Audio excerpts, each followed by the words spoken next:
Assalamualaikum and good day everyone. Thank you for joining us today. In this presentation, we will be discussing about our chosen policy, which is Zero Plastic Waste Policy. This video will explore the policy problem, its objective, implementation and evaluation to reduce plastic waste and move toward a more sustainable future. I hope you guys find it informative and inspiring. Before we dive into the main content, I would like to take a moment to introduce the members of our group who worked hard on this presentation. Each of us contributed to making this project possible. My name is Muhammad Ashraf bin Aziri and my number metric is 2024663184. And together with my friends, Aiza Aiman bin Muhammad Asman, Putri Juliana Afa binti Megat Kamarul Zaman, Zamarul Aiman bin Zurimi, Muhammad Faiz Aiman bin Khairul Osman, and Siti Nur Hamimi binti Hamdan. Together, we collaborated to ensure that this presentation is both informative and engaging. Let's move to introduction. Plastic has revolutionized modern life due to its versatility, durability, and affordability. Since the 1950s, global plastic production has surged, surpassing almost every other material. However, this convenience comes at a significant environmental cost. Most plastic are designed for single use, leading to an alarming accumulation of plastic waste. Shockingly, only 9% of the 9 billion tons of plastic ever produced has been recycled, with the majority ending up in landfills, dumps, or polluting the natural environment. Malaysia, as a key player in the global plastic industry, hosts approximately 1,300 manufacturers. While this sector contributes significantly to the economy, it also presents serious environmental challenges. Malaysia ranks 8th among the 10 top countries with mismanaged plastic waste, highlighting the urgent need for effective policy intervention. Recognizing this issue, the roadmap towards zero single-use plastic 2018 until 2030 was introduced by Yeo Bee Yin, the Minister of Energy, Science, Technology, Environment and Climate Change at the time. This policy aims to transition Malaysia towards a cleaner and healthier environment through a phased, evidence-based and holistic approach involving all stakeholders. As Mahatma Gandhi once said, the earth provides enough to satisfy every man's needs but not every man's greed. This quote underscores the importance of responsible consumption and sustainable policies. The Zero Plastic Waste Policy is a crucial step in addressing Malaysia's plastic pollution crisis. Assalamualaikum and very good day to everyone. Today I will present on the issue that led to the creation of the Malaysian Zero Plastic Waste Policy.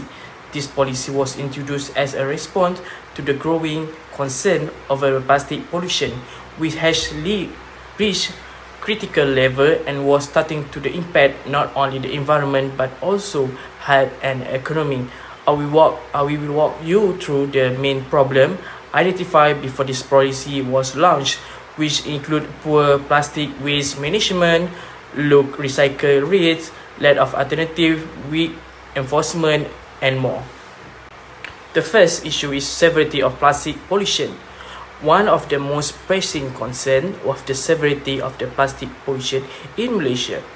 According to a 2018 report by the Ministry of Energy, Science and Technology Environment and Climate Change, Malaysia generate around 0.64 million tons of mismanagement plastic waste. Of this, an estimate 0.40 to 0.37 million tons may have entered the ocean. This problem put Malaysia among the top 10 countries in the world with the worst plastic waste issue. We could see the effect in many areas. For example, beach in the tourism destination like Pollution and Langkawi were often lifted with the plastic debris, affecting not just the environment but also tourism. The Klang River, which flow into the Strait of Malacca, was found to be one of the most polluted rivers, received thousands of tons of plastic waste each year. Clean-up efforts were made, but they were not enough to stop the continuous dumping of plastic from nearby community and industry. The second, low recycle rates. Another major issue was Malaysia's low recycle rate. As of 2016, the national recycle rate was just 17.5%, which was far below the government's target of the 22% by 2020. This poor performance was due to the several factors. The recycling industry, mainly the focus on high-value items like transparent PET bottles, while low-value plastics such as the polystyrene or food packaging was ignored. In many resident areas, there were either no recycle bin or only a few placed far apart, making it inconveniently for people to sort their waste compared to the regional neighbors such as the Singapore and Taiwan, which has a recycle rate of 59% and 16% respectively. Malaysia was clearly lagging. This show that more structured system, stronger public participation were needed. The third issue, lack of affordable, eco-friendly alternative. The third challenge was the lack of affordable and environmentally friendly alternative to plastic. While biodegradable packaging was available in the market, it was much more expensive than a regular plastic. This made it difficult for small business, especially the hawker and the market vendor, to switch. For example, food store in the area like Penang, Kuala Lumpur still rely heavily on the cheap polystyrene container. Additionally, some so-called biodegradable product lack proper certification. This makes it confused for both business and the consumer to identify which product were genuinely eco-friendly. Without financial incentive or government support, many businesses choose the cheaper plastic option despite knowing the environmental risks. Number 4, lack of a uniform national policy. Before the zero plastic waste policy was introduced, Malaysia did not have a consistent national framework to handle plastic waste. Only 8 states enforced it at State 72, the Solid Waste and the Public Cleanliness Management Act, while the others implemented their own independent initiative or none at all. For example, Penang introduced a plastic bag ban as early as 2009, but by 2018, the state like Kelantan, Perlis still had no similar regulation. This inconsistency made it hard for business operating nationwide to comply with the different rules. Retail chains had to adapt to various local laws, which increased their operating costs and caused confusion. It became clear that a centralized policy was needed to standardize the regulation across all states. Number 5, lack of public awareness and behavioral change. Public awareness was also a critical issue, although surveys show that 89% of Malaysia were aware of recycling program, but only 68.8% actually practice recycling. This gap was caused by a lack of convenient facility, weak initiative, and limited trust in the waste management system. For example, many apartment buildings did not provide separate recycle bin. Also, environmental education in school was often limited to theory and lacking practical initiatives like recycling club or compositing project. Without consistent public engagement, it was difficult to change people habit and build a culture of the sustainability. Number 6, weak enforcement was a big problem. Many local councils lack the manpower and resource to enforce plastic ban and monitoring illegal dumping. In the rural area at night market, vendors continue to use a single-use plastic bag even after the restoration were announced, simply because there were not officers to enforce the law. In a place like Jempol, Gua Musang, open dumping on the plastic was still common without regular monitoring and legal action. People felt not pressure to change their behavior. In fact, some schools and small business were not even aware that a ban existed due to a poor communication from the local authority. Number 7, inadequate infrastructure for biodegradable waste. Another issue was the lack of the proper waste management system, especially for the biodegradable material. Even when the biodegradable content was used, they were often end up in the same waste stream as regular plastic, and when sent to the landfill where they could not decompose properly.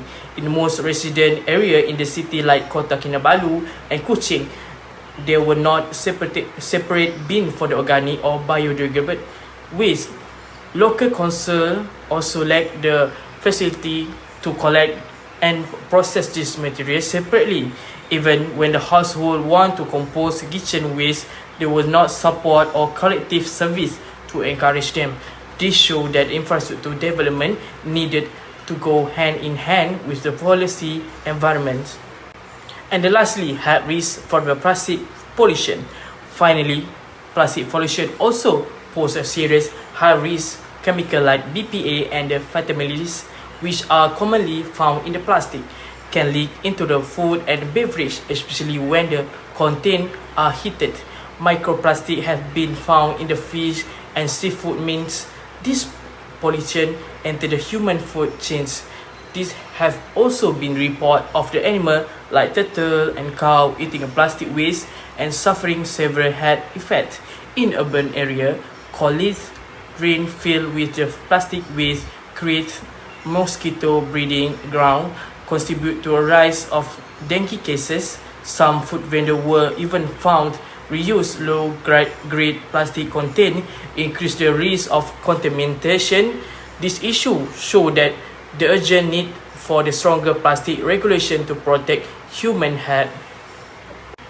In conclusion, all these issues, from severe pollution and low recycle rate to weak enforcement and health risk, made it clear that Malaysia needs a strong and unified plastic waste policy. The Zero Plastic Waste Policy was introduced to address these challenges through a comprehensive approach that includes better enforcement, improved infrastructure, public education, and support for eco-friendly innovation.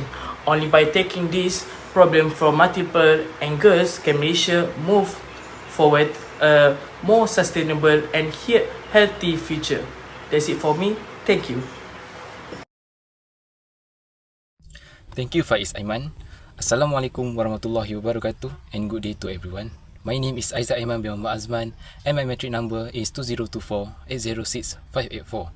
Today, I would like to talk about the objective of Malaysia's Zero Plastic Waste Policy. Okay, the first objective, policy take a pace and evidence-based implementation approach. This means Malaysia is not rushing into sudden bans, but instead adopting step-by-step strategy. This approach takes into account our current economic conditions, the state of technological development and social readiness.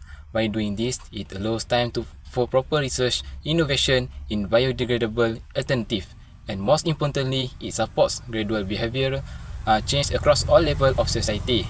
The policy is structured across short, medium and long-term goals from 2018 to 2030, showing a clear, realistic roadmap for change. Second, the policy highlights share responsibility as a core principles.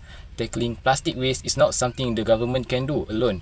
The roadmap assigns clear roles to all stakeholders. Federal and state governments are responsible for coordination and policy enforcement.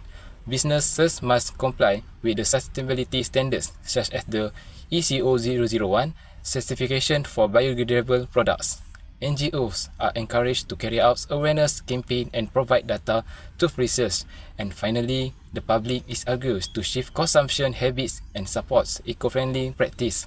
It's a whole of society approach that recognizes everyone has a part to play. The third one, the objective of a sustainable economy development is key.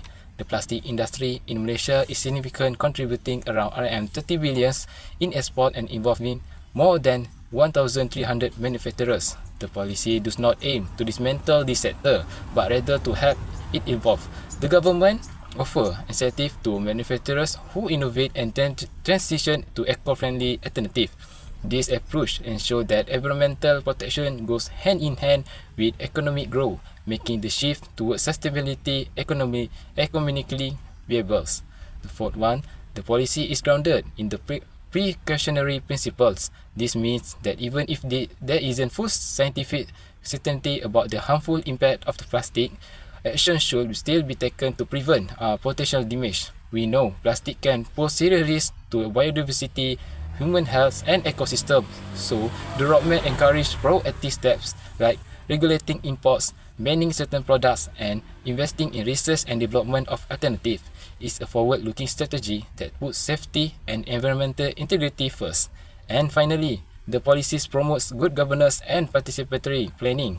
Effective implementation requires strong transparency institution and the involvement of diverse voices. To achieve this, the roadmap introduced several governance mechanisms such as the joint ministerial committees and various steering committees to coordinate effort at both federal and state levels. Additionally, the process includes public consultation, technical workshop, and CEPA programs standing for communication, education, and public awareness to ensure inclusiveness and accountability, responsive to local needs. Together, these five objectives form a comprehensive strategy that balances environmental protections, economic developments, and social inclusion on Malaysia's journey towards zero plastic waste. Next, I will pass it over to the next presenter, Siti Nurhamimi. Assalamualaikum. My name is Imani Bettenhendek.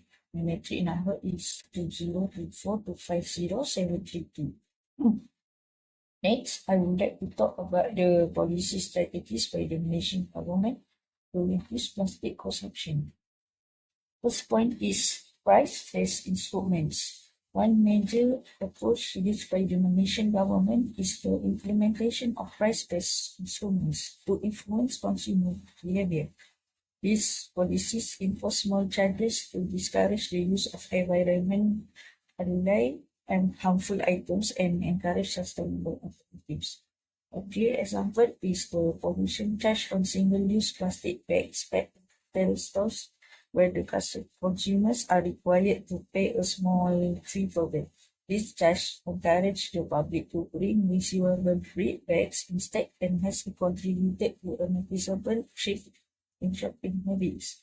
Retailers have also supported the initiative by displaying visual cues at checkout counters to remind customers of alternative options. Second point of the strategies is habit-based interventions. In addition to pricing strategies, the government also focuses on changing everyday behaviors that contribute to plastic waste. Habit-based interventions aim to interrupt automatic actions and promote more thoughtful decision-making. One effective example is the store on request policy, where stores are only provided when customers ask for them. This small change disrupts the routine of filling stores with everything and prompt people to consider whether they truly need one. As a result, it has led to a significant decrease in unnecessary plastic straw use, showing how minor service attachments can influence consumption patterns. That point is technical standardization. To ensure the effectiveness of plastic alternatives, Malaysia emphasizes the importance of technical standards and product certification. The government introduced national guidelines for biodegradable and compostable materials to avoid the risk of misleading environmental claims. Without proper standards, business might market harmful products such as eco-friendly. Certified products must meet specific criteria for safety and compostability to ensure that they truly break down under local environmental conditions. This approach actually helps build public trust and ensure that the shift toward alternatives is both credible and scientifically sound. Fourth point is education and awareness campaigns. Public education plays a crucial role in Malaysian plastic reduction efforts. Through these programs such as CEPA, which is communication, education, and public awareness, the government promotes environmental values across school, communities, and national campaigns. This initiative aims to build a culture of sustainability from a young age by instilling knowledge and encouraging active participation from engaging and emotionally impactful campaigns are especially effective in changing public attitudes and encouraging long-term commitment to sustainable practices. The last point is the long-term systemic planning. Lastly, Malaysia's plastic reduction strategy improves a long-term structure plan rather than short-term plans. This includes promoting biodegradable alternatives, imposing pollution levies on producers, and implementing a circular economy roadmap. The focus is on transforming the entire plastic life cycle from production to disposal by discouraging innovation and reducing reliance on single-use plastics. This long-term planning supports a future-ready sustainable system that aligns environmental goals with economic and technological progress. That's all from me. I would like to pass to the next presenter. Assalamualaikum warahmatullahi wabarakatuh and good day to Dr. Nur Arianti Ahmad and fellow classmates. Today, I will be presenting an evaluation of Malaysia's zero plastic waste policy. This policy was introduced to reduce plastic pollution, raise public awareness and promote the use of biodegradable products. To understand how well the policy is working, I will evaluate from 6 different perspectives, which is political, economic, social, technological, environmental, and legal. Each of these play an important role in showing the strengths and weaknesses of the policy. Now, let's begin the evaluation by looking at the political aspect. From a political perspective, the zero plastic waste policy shows strong commitment from the government, Ministry of Energy, Science, Technology, Environment, Climate Change, which is stand for MASAC, and the Ministry of Housing and Local Government work together through a special committee to lead and monitor the policy. This is important because waste management is managed by state governments, so cooperation between federal and state level is needed. Without this, the policy could not be implemented consistently. Politically, the policy is effective because it brings together different parts of the government to work as one. Economically, the policy has both challenges and benefits. Biodegradable packaging is more expensive, which causes problems for small business. Some vendors have to raise their price and this made their customer unhappy. However, the policy also created new business opportunities. The government supported innovation by giving funds and grants to companies that make eco-friendly products. So this policy is helpful for the economy in the long term, but small business is still more financial support. On the social side, the policy helped raise awareness through the CEPA program. It included school activities, national campaign, and social media message. For example, the No Straw by Default campaign received good support, especially from youth entity. However, in rural areas and among older generations, awareness is still low. Some people still ask for the plastic bag because they don't feel responsible, so socially the policy is working, but more education is needed to reach everyone. When looking at the technology, the policy support innovation by funding research on biodegradable materials. It introduced the ECO001 testing kit to make sure eco products meet national standard. Local universities also receive fundings and develop affordable alternatives like cassava-based bioplastic. This helps prevent fake eco-products and support green industry growth. So, from a technological view, the policy is very effective in encouraging safe and quality innovations. In terms of environmental impact, Malaysia had serious issues with plastic waste entering rivers and oceans, harming marine life and affecting tourism. The policy introduced pollution charge, public campaign, and promote reusable items. Many supermarkets now use fewer plastic bags and more people are joining clean-up programs. This action shows that people's behavior is slowly changing. Environmentally, the policy is highly effective because it helps protect nature and reduce pollutions. Legally speaking, the policy is supported by new laws and guidelines. It included pollution charge and strict rule for selling biodegradable products. However, enforcement is still weak in some areas. For example, some night market still use plastic bag with no penalties, and monitoring by local authorities is limited. So legally the structure is there, but enforcement and communication must be improved to make the policy more effective. In conclusions, the zero plastic waste policy has shown strong political support and created important opportunities for economic growth and innovation, has helped raise public awareness and encourage better environmental practice. However, there are still challenges, especially in supporting small business, reaching all social groups, and enforcing the law consistently. Overall, the policy is effective but needs ongoing improvement to achieve its full goals. Assalamualaikum and hi everyone. Let me introduce myself first. My name is Zamarul Aiman bin Zurimi and my metric number is 2024419098. Today I will be discussing on the recommendation on how Malaysia can enhance its plastic waste management efforts by learning from successful international models. While Malaysia already has a roadmap for addressing plastic pollution, there is still room for improvement. Countries like Germany, Japan, South Korea and Sweden have implemented highly effective systems that Malaysia can adopt or adapt to strengthen its own strategy. By exploring their approaches, Malaysia can become more efficient tackling in plastic pollution and move toward a more sustainable future. The first recommended method that Malaysia can improve is the deposit refund system, DRS. This system rewards individuals for returning used plastic bottles by giving them a small refund.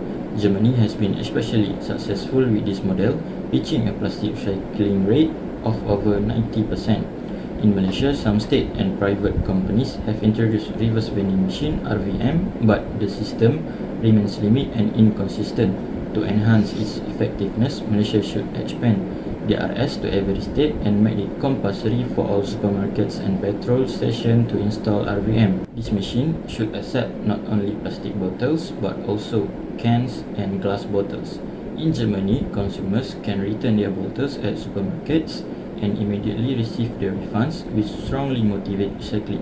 If Malaysia adopts a similar compulsory system and raises public awareness through education, participation will likely increase and plastic recovery rates will improve. Another valuable approach is Japan 3R principle: reduce, reuse and recycle. Japan has succeeded in managing waste largely due to its strict waste separation rules and strong public campaigns. Although the 3R concept is known in Malaysia, many people still do not separate their waste. To address this, the Malaysian government should make waste separation at home and in school mandatory. For example, Japan provides residents with different color bag and clear instruction for sorting plastic, glass and paper before collecting day. Malaysia can implement a similar system by distributing color bins to households and providing educational material. Furthermore, adding environmental education to the school syllabus will help instill recycling habits in students from an early age. Consistent public campaigns using TV, social media and community events can also help raise awareness and encourage people to take responsibility for plastic reduction. Then, South Korea offers another powerful example, particularly with its volume-based waste fee, VBWF system and investment in waste-to-energy WTE facilities.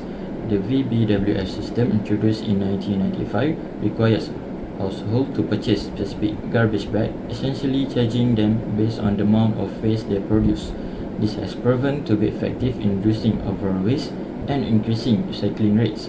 In Malaysia, however, waste disposal costs are often covered by local authorities, which provide little incentive for households to minimize waste. To address this, Malaysia should adopt a nation VBWF policy that holds individuals accountable for the waste they generate. In addition, South Korea has developed 35 WTE plants that convert waste into energy use for district heating. These facilities have reduced reliance on landfills while contributing to energy production. Malaysia is still in the early stage of WTE development with limited infrastructure. By investing more in this area, Malaysia can improve its waste management capabilities and promote a circular economy. And for the last one is Sweden's model emphasizes the importance of standard producer responsibility (EPR). Under this system, producers are responsible for collecting and recycling the packaging they produce. This encourages companies to design packaging that is easier to recycle and to support efficient recycling system. Malaysia has introduced some EPR programs, but most are voluntary and enforcement is inconsistent across industries. To strengthen this, Malaysia should make EPR mandatory for all producers. Additionally, investing in advanced recycling technologies like Sweden's Site Zero facility, which can sort and process various types of plastic, would significantly improve recycling rates. Sweden also uses near-infrared NIR sorting machine to quickly identify and separate plastic from household waste, reducing greenhouse gas emissions. Malaysia currently lacks this level of technology, which limits its ability to recycle efficiently. By modernizing its facility and enforcing EPR regulation, Malaysia can move closer to achieving a zero plastic waste goal. In conclusion, Malaysia has a strong foundation in place, but it can learn much from international models to improve its plastic waste management. By adopting and adapting successful practice like Germany's TRS, Japan's 3R principle, South Korea's VBWF and WTA system, and Sweden's EPR and recycling technology, Malaysia can significantly enhance its recycling rates, reduce plastic pollution, and build a more sustainable society for the future. Thank you. For the conclusion, the zero plastic waste policy is both effective and necessary, but its long-term success relies on sustained political will, comprehensive enforcement, and inclusive participation from all sectors of society. The policy's implementation extends beyond environmental benefits, influencing economic innovation, public behavior, and Malaysia's global reputation in sustainability. With continued improvement, the roadmap can serve as a model for responsible plastic waste management across the region. However, the evaluation also highlights important consequences and implications. Inconsistent enforcement, limited support for small businesses, and uneven awareness in rural areas may slow the overall impact of the policy if not addressed. These gaps imply that policy success depends not only on government action but also on cross-sector collaboration and the public engagement. The recommendations, drawing from global best practices such as Germany's deposit refund system, Japan's 3R education, South Korea's volume-based waste fee, and Sweden's extended producer responsibility suggest that integrating international strategies can enhance Malaysia's effectiveness in achieving a circular economy.